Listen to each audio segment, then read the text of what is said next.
Okay, I made a video about this earlier, but I sounded too angry in it. When I get angry, I tend to get my logic a little mixed together. It makes it a little more confusing. So I took some time, went for a walk.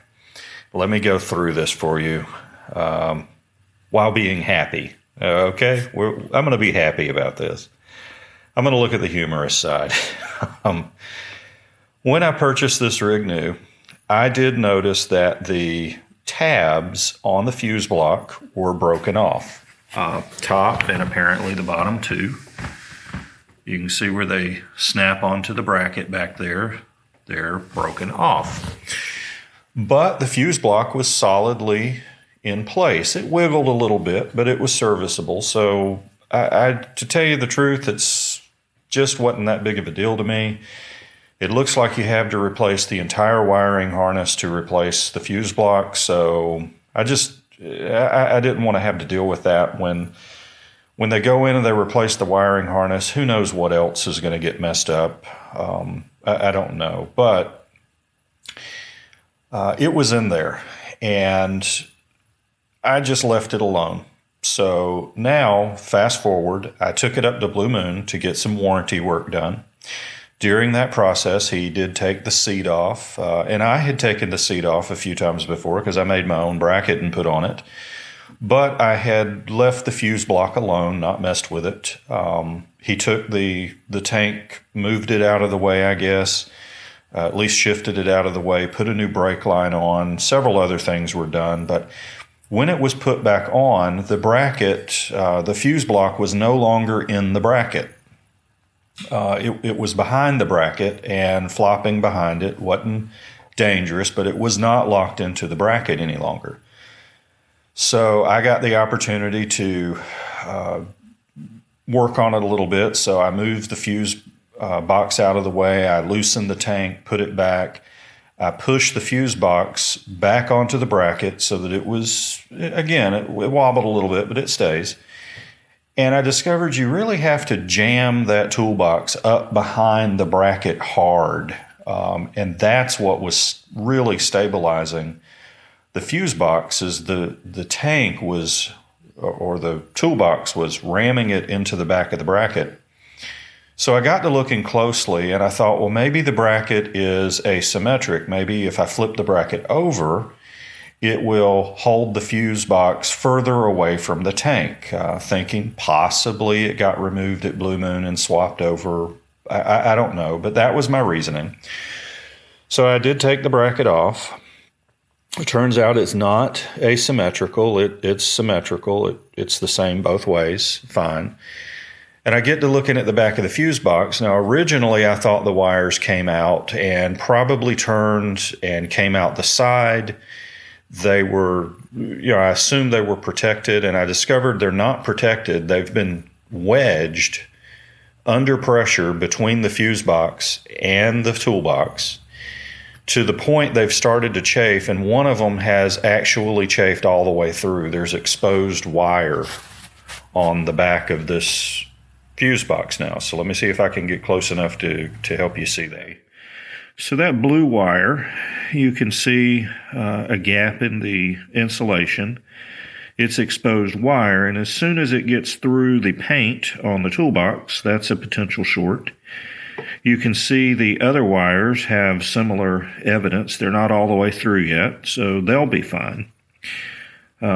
This wire was particularly pinched as well, but that one is just eat through. It hasn't destroyed the wire itself. So, it puts me in a dilemma as to what to do. On the one hand, being, angry, I want to take it back up there and tell them to fix it. On the other hand, I just don't want more digging into this bike right now and replacing a wiring harness and just causing more trouble than it's worth. I looked at the wiring harness. Where it joins, it looks like it's a permanent structure. It's not going to let me just replace the fuse box and snap something in and out. So I don't know. I'm trying to be cheerful about it.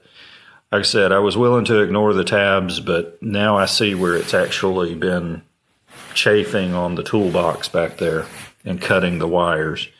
That was just 5,000 more miles, 5 more miles, who knows.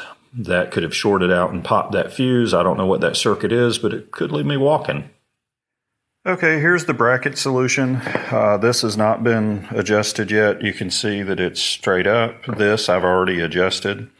So I'm going to give it just a little bit of a bend is all it's going to take to pull it off the back of that toolbox and open up where the wires go. And it's also worth noting, someone tried to do this during the original assembly. I don't know if you can see it there clearly in the video, but a grinding wheel has been used here, and there's very little lip here. But they did grind on it, and I suppose their idea was they were going to do what I'm doing, only by grinding the clip and not doing it enough. So obviously this was a problem. The other side wasn't ground. I don't know their reasoning for that, but this was ground here. And so I'm doing it my way. Here we go. I'm going to bend the other one, check it, and then I'll put some liquid tape on the back of the exposed wire, put all this back in, and it should be good. It's solidly in the bracket, and I put liquid electrical tape on the one wire there that was exposed. I'm going to give that some time to dry thoroughly before I mount it back here. I did already test fit it here, and it worked great. It leaves enough gap back here. You can feel where it was rubbing the toolbox. Sorry you can't see it well. You can feel where it was rubbing. But now there's some clearance back there, so it easily fits right on here. And that's going to work. And I'm going to let that electrical liquid tape dry first so that I don't accidentally rub it off trying to put it back on. But it is firm. It's definitely not going to fall off due to any riding vibrations or anything like that. So I can keep riding. And that's my goal. I want to keep riding.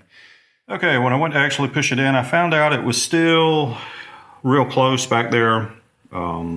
At this edge, so I took the bracket off, I bent it a little more and put it back.